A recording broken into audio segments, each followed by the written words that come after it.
রাজ্যের অন্যতম ধর্মীয় তীর্থস্থান মোহনপুরস্থিত মা সৌন্দর্য চিন্ময়ী মন্দিরে পুজো দিতে এলেন ভারতীয় জনতা পার্টির প্রদেশ সভাপতি অভিষেক দেবরায়।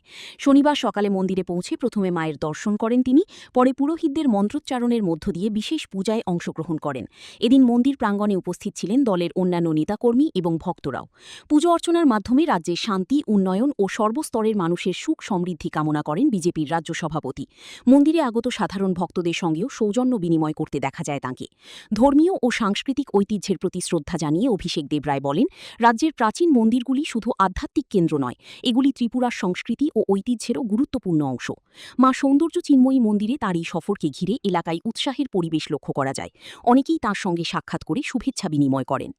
মোহনপুরস্থিত মা সৌন্দর্য চিন্ময়ী মন্দিরে পূজা অর্চনার মধ্য দিয়ে দিন শুরু করলেন বিজেপি রাজ্য সভাপতি অভিষেক দেবরায়।